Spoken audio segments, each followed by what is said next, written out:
Faut-il investir dans l'entreprise Morel Prom? Eh bien, écoutez, c'est la question à laquelle je vous propose de répondre dans cette vidéo. On va parcourir de l'analyse quantitative, financière et bien évidemment technique aussi, voir un petit peu sa valeur sur Investing Pro. Et d'ailleurs, c'est de là d'où est partie cette recherche.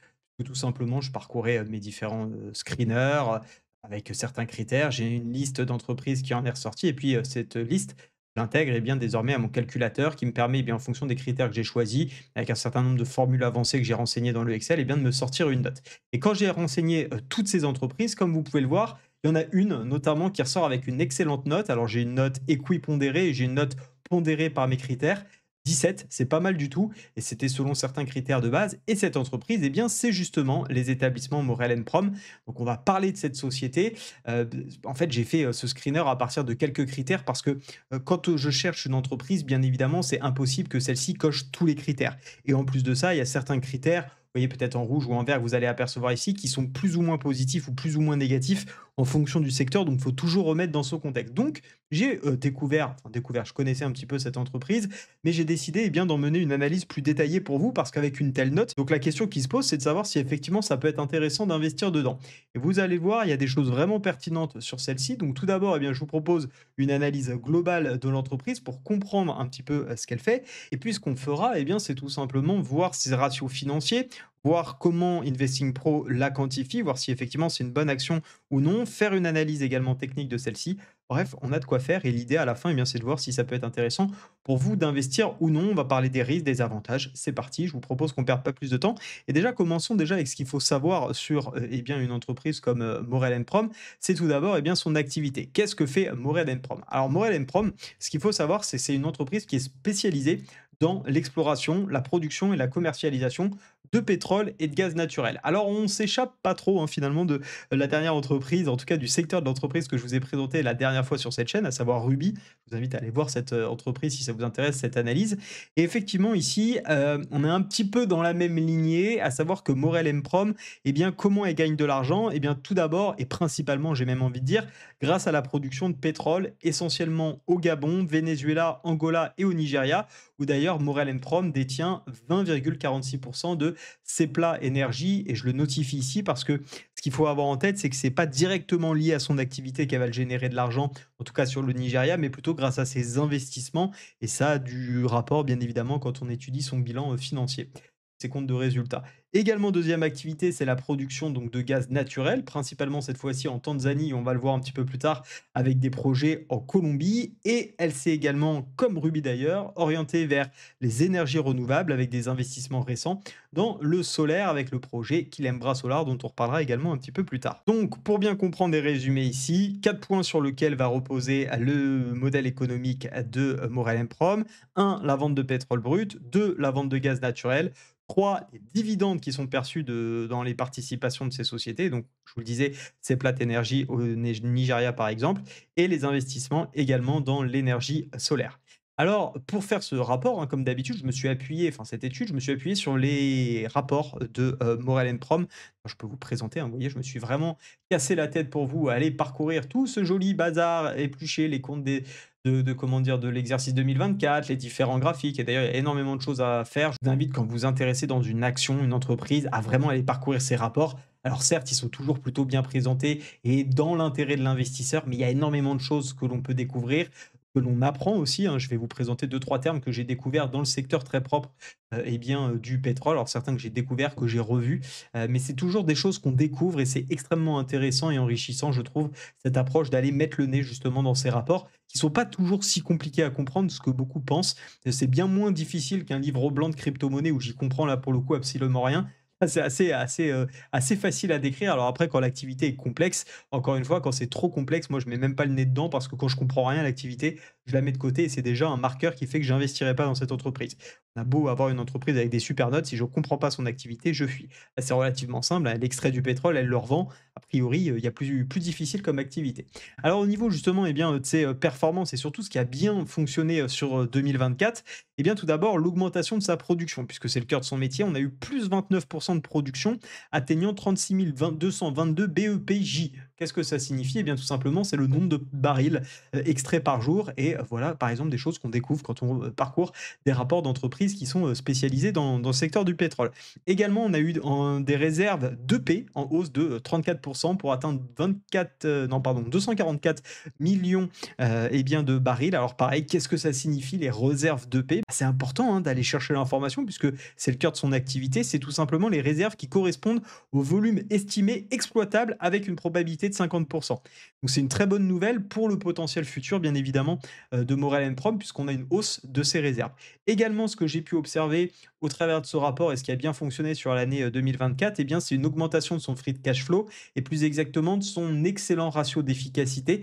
54,4%, c'est très bien. Qu'est-ce que ça signifie? Bah, ça signifie tout simplement que 54,4% du cash qui est généré par l'operating, donc vraiment par ces activités d'exploitation, eh bien, génère de la liquidité à la fin, après investissement, etc. Donc, c'est une très bonne nouvelle de ce côté-là. Et puis, autre point positif, j'ai trouvé, c'est une position nette de la trésorerie, cette fois-ci qui est devenue positive, c'est-à-dire que si on devait rembourser à date toute la dette, puisque c'est normal de s'endetter dans ce type de secteur, donc la dette de Morel Prom, eh bien Morel Prom pourrait le faire rien qu'avec sa trésorerie, 34 millions positifs. Donc c'est top d'avoir des entreprises comme ça, solides financièrement, notamment qu'il faut bien le dire quand même dans un secteur qui est cyclique, puisque l'entreprise est adossée au pétrole. Et on va le voir, c'est d'ailleurs pour moi un des risques de cette entreprise. Mais juste avant ça, parlons un petit peu des projets si ça vous intéresse. Alors on va pas trop rentrer dans le détail parce que vraiment il faut creuser chacun de son côté. Juste que vous ayez une overview quand même des projets dans lesquels eh bien, l'entreprise est actuellement. Le premier, c'est le permis gazier Etekamba au Gabon, j'espère que je le prononce bien, avec un nouveau projet donc, pour renforcer l'indépendance énergétique du Gabon. Le deuxième, c'est le projet Sinu 9 en Colombie. Alors, je pense que ça se dit projet Sinu 9, mais bon, pour rester bon français, eh bien, je le prononce ainsi. 40% de participation dans un projet de gaz relié au gazoduc Promigas, avec une infrastructure donc clé pour répondre aux déficits gaziers colombiens. Ça permet aussi de diversifier la zone géographique. Alors, c'est vrai que j'ai un petit peu oublié de le mettre maintenant que je vous fais cette présentation, mais on le voit bien, le pays est quand même très exposé à l'Afrique, ce qui est un avantage ou un inconvénient, voyez-le comme vous le souhaitez, mais on le sait, et je l'avais d'ailleurs déjà noté dans Ruby, quand on est sur une activité principalement focalisée sur l'Afrique, on a des risques, bien entendu, au niveau des monnaies locales, mais également, parce que là, on est moins assujetti aux monnaies locales que sur l'action Ruby, mais également sur des contextes géopolitiques où on sait parfois les situations peuvent être instables. Donc c'est important aussi de l'avoir en tête pour se dire que bah, il peut se passer des événements qui font que l'activité pourrait être remise en question dans certains pays. Donc, juste voilà, je glisse ici, mais c'est important de l'avoir en tête. On a également la participation donc, dans le projet Selpa Énergie. Alors là, c'est une participation financière qui permet d'ailleurs d'avoir des revenus stables grâce aux dividendes qui sont perçus, puisque l'entreprise est actionnaire. Et également le projet Kilemba Solar en Angola, projet de centrale solaire photovoltaïque. Je vous passe les détails techniques pour diversifier tout simplement les revenus et assurer la transition énergétique, comme on l'avait vu d'ailleurs avec Ruby dans Photosol. Alors ça, c'est plutôt ce qui avait bien marché. Maintenant, il est important aussi, bien entendu, de voir eh bien, qu'est-ce qui coince, qu'est-ce qui peut mettre en difficulté l'entreprise. Et vous allez voir que pour chacune de ces difficultés, ben, je suis allé creuser un petit peu ce rapport et me poser la question, est-ce que c'est plutôt du bruit ou c'est vraiment des problématiques importantes? Donc déjà, il y a quatre problématiques que j'ai pu observer, qu'on aurait pu en tout cas identifier comme ça, brutes de pomme et qui pourraient être relevées. C'est la première, c'est la hausse des coûts d'exploitation. On voit d'ailleurs que la marge brute est à 50,1%. Donc, on reparlera effectivement si c'est une problématique. Il faut simplement savoir que c'est principalement dû à une activité de trading d'hydrocarbures qui a généré des achats, notamment d'huile. C'est ce que je regardais plus en détail, mais je vous inviterai à regarder le rapport si ça vous intéresse, qui a coûté 121 millions pour un chiffre d'affaires généré à 125. Donc ça réduit la marge brute qui, ces dernières années, était à 100% parce qu'il n'y avait pas vraiment, au niveau en tout cas de la partie brute, et bien de coûts qui venaient impacter ce bénéfice. Donc on pourrait dire qu'effectivement c'est une crainte, mais je reviendrai dessus, en tout cas un défi.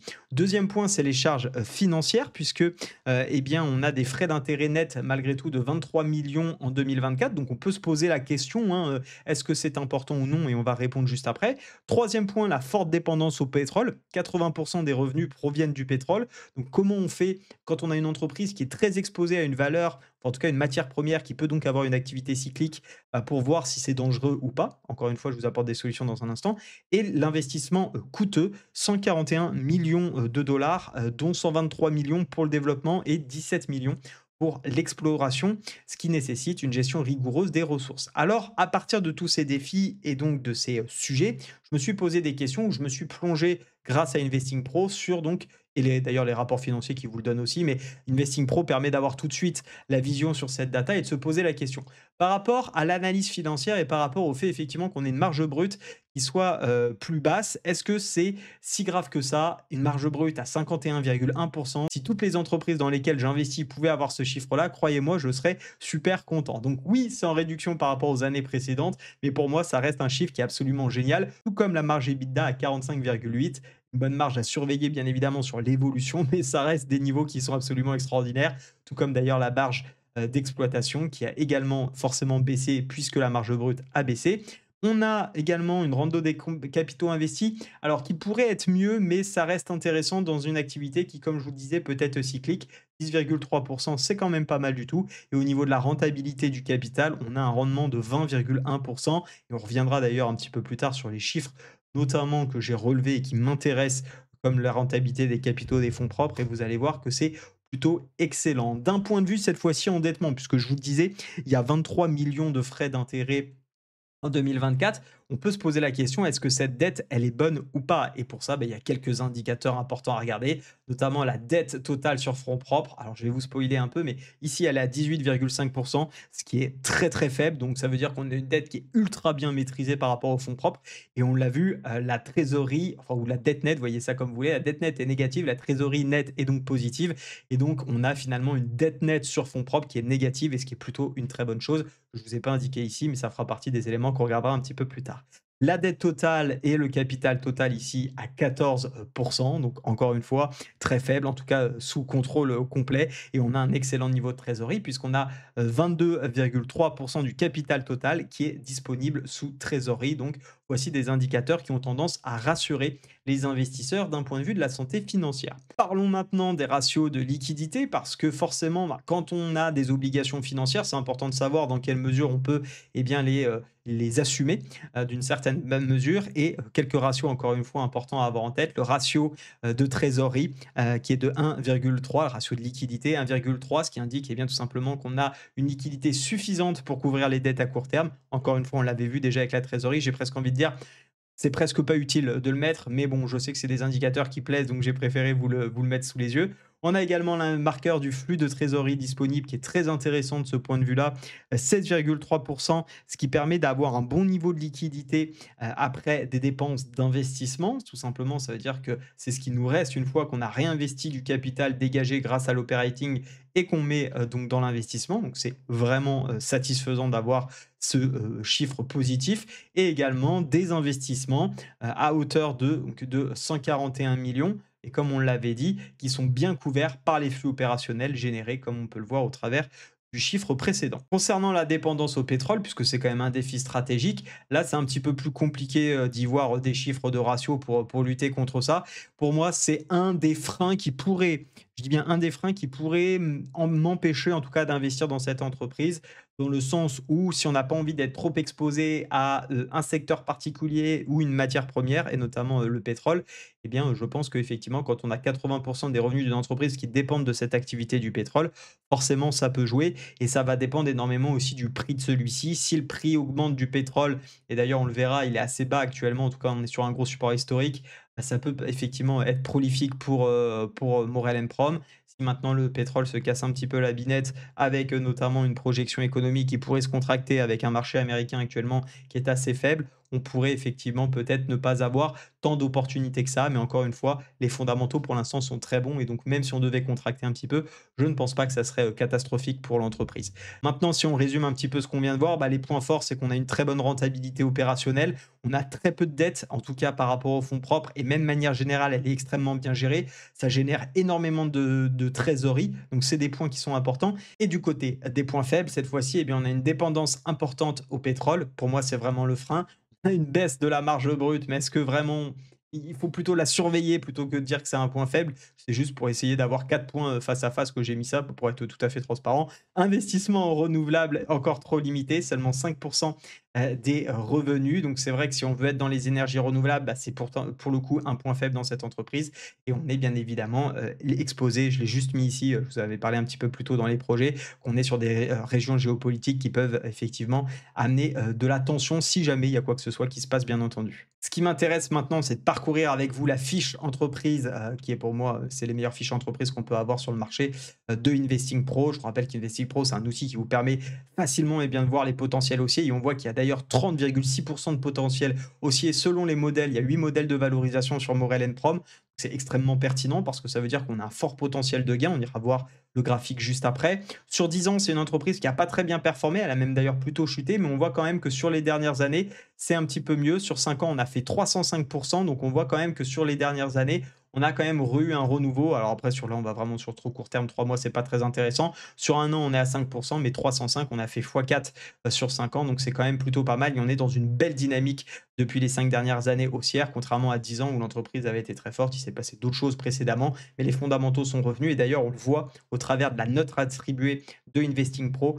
Alors pour ceux qui ne connaissent pas cette note, c'est tout simplement on prend 100 facteurs. Ça permet de simplifier un petit peu ce que je vous ai présenté avant. Pour les personnes qui ne savent pas trop investir et qui ont du mal à juger si une entreprise peut être pertinente ou non, bah, vous avez 5 grandes familles d'indicateurs qu'on peut regarder pour investir. Les flux de trésorerie, la croissance, les momentum de prix, la rentabilité et la valeur de l'entreprise. Il y a 20 indicateurs dans chaque catégorie. Tous sont équipondérés et ça permet de sortir une note à la fin. Je vous invite à investir minimum dans des entreprises de 3. On peut aller chercher les entreprises 2, mais ça commence à être risqué. 3 et 4, c'est vraiment généralement excellent. Ça ne veut pas toujours dire qu'il faut investir dedans, attention. Ça va dépendre de vos stratégies, bien évidemment. Je n'investis pas dans toutes les entreprises 4 que je rencontre, mais en tout cas, il y a des éléments qui sont pertinents. Donc voilà, de ce point de vue-là, pour parler dividendes, parce que j'en parle pas ensuite, donc autant en parler maintenant, on a quelque chose d'assez intéressant, puisque on a un bon rendement du dividende, hein, 5,37 à l'heure actuelle, c'est quand même plutôt sympa. On a un versement annualisé de 0,32 centimes, je crois qu'il y a 0,33 qui est prévu pour cette année, donc quasiment, même un peu plus de mémoire, j'ai un doute là-dessus. Je l'ai parcouru comment dire? Dans le, rapport financier, mais je ne l'ai plus en tête. C'est pas une entreprise qui verse des dividendes depuis très longtemps, enfin, en tout cas, depuis les 10 dernières années, on voit qu'elle a recommencé en 2022, mais elle est en croissance depuis 3 ans maintenant et on a surtout un payout ratio, donc on a à peine 30 des, bénéfices générés par l'entreprise qui sont reversés aux actionnaires, ce qui est plutôt une bonne chose quand on a une entreprise qui, souhaite continuer sa croissance et d'ailleurs, c'est aussi peut-être pour ça, c'est parce que, qu'elle verse peu de dividendes qu'elle a peut-être une aussi bonne stabilité, financière. Concernant les différents critères, moi, que j'aime bien regarder, on est sur cette ligne. Je vous laisse apprécier de quelques autres entreprises si ça vous dit. Qu'est-ce qui m'a beaucoup plu? Bah, tout simplement, hein, déjà d'un point de vue, croissance, on est sur des choses extrêmement intéressantes. Sur un an, on a progressé de 18, sur le chiffre d'affaires. En taux annualisé, sur les 5 dernières années, 9,9. Sur les bénéfices, 47,6. Donc on a vraiment une entreprise qui arrive à recréer de la valeur. Le free cash flow augmente de manière annualisée sur les 5 dernières années à 18,3. Je vous parlais des rendements de capitaux sur fonds propres, 22,5.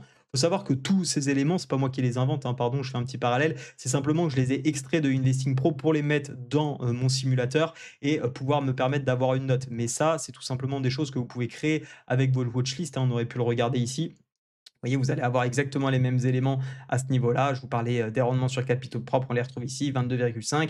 La marge bénéficiaire brute dont on a parlé dans la présentation, 50,1. Bref, il y a tout un ensemble d'éléments ici que je trouve très intéressant. Pour peut-être pas tous vous les faire, mais focaliser l'attention, on a le PER qui est à 5,2, donc plutôt faible au niveau de la valorisation, en tout cas sur cet indicateur, tout comme d'ailleurs le V/EBITDA, hein, qui est uniquement à 3, donc c'est des niveaux qui sont extrêmement faibles. On parlait tout à l'heure de la dette sur fonds propres qui était à 18%. Ici, on est sur la dette nette et comme on est sur une trésorerie positive, ben, on a une dette nette sur fonds propres qui est négative. Bref, tous ces éléments m'ont permis d'avoir la note de 17 et donc fondamentalement, moi je trouve ça assez intéressant. Maintenant, voyons un petit peu ce qu'il en est d'un point de vue graphique, non pas sur le Bitcoin, puisqu'on en a un petit peu rien à secouer dans cette vidéo, mais bien sur Morel Prom. On va voir ça de suite. On va retirer les choses qui m'apparaissent assez peu intéressantes, les indicateurs. C'est très bien les indicateurs, hein, mais ce qu'il faut encore une fois, c'est que ça soit en fonction de vos stratégies. Moi, ce que je vois ici sur Morel Prom, c'est une énorme base d'accumulation. On voit que l'entreprise, hein, qui a touché quand même les tréfonds au moment eh bien, du Covid, a quand même bien rebondi, hein. Elle a fait quasiment bah, x6, hein. On est même a été plus haut, un petit peu plus, ouais, mal positionné. C'est vraiment, je prends tout en bas. Bon, même si c'est pas ce qu'il y a de plus intéressant à regarder, mais Faisons-le, on est quasiment à x5. Un peu plus de x5, un peu moins de x5 pardonnez-moi, mais c'est excellent et on est surtout dans une très belle phase de consolidation, un joli range ici de 2023 et je pense que si on a l'opportunité de sortir de ce range, regarder un petit peu les niveaux de résistance qui nous attendent, on en aurait un potentiellement à, 8 ici, virgule 4. Mais si les fondamentaux continuent d'être aussi bons, avec une entreprise aussi bien gérée financièrement, encore une fois et qui continue de faire de la croissance, je pense que c'est une entreprise qui, sur le long terme, peut effectivement s'apprécier. Après, faut-il encore vouloir être exposé au pétrole? On a une belle dynamique haussière. Techniquement, je trouve ça très beau, hein, depuis maintenant 5 ans. Alors certes, quand on regarde la baisse ici, j'ai envie de dire ça appartient au passé. Les fondamentaux sont revenus. On peut même y voir, je pense, un canal si je double cette flèche-là, voilà, on pourrait y voir un canal et dans lequel on pourrait continuer, de naviguer. Donc encore une fois, je pense qu'avoir ce type de titre, si on veut être exposé au pétrole, bah, peut être intéressant par rapport à ses fondamentaux. Pas en train de vous dire qu'il faut l'acheter. Je pense que c'est une bonne chose et en tout cas, on a une jolie, ici, jolie configuration. Alors, est-ce que déjà vous êtes investi ou non? Si oui, quel est votre PRU? Est-ce que vous songez potentiellement à investir? Est-ce qu'il y a des éléments que j'ai pas cités, peut-être qui vous intéressent? Et si vous souhaitez que j'analyse d'autres entreprises dans ce style, bah, n'hésitez pas à me le faire savoir. Si vous voulez bien démarrer en bourse, il y a ma formation qui vous est proposée, elle est offerte, pour, eh bien, faire vos premiers pas justement sur les marchés financiers, notamment l'investissement. Si vous souhaitez aller plus loin, il y aura une formation, payante qui vous sera proposée. Il y a pas d'obligation, prenez déjà la partie gratuite, ça vous évitera de faire plein d'erreurs et après vous pourrez, si vous souhaitez, apprendre à mieux analyser les entreprises, à savoir si elles correspondent à votre profil d'investisseur, dans la formation payante, mais pas à pas. Voilà, en tout cas pour ce contenu. Merci à tous ceux qui likeront et qui s'abonneront suite à ce contenu si vous me découvrez. Il y a plein de vidéos sur la chaîne, je vous laisse en profiter. Moi, je vous dis à très vite et je vous laisse avec une autre vidéo sur l'investissement et la bourse.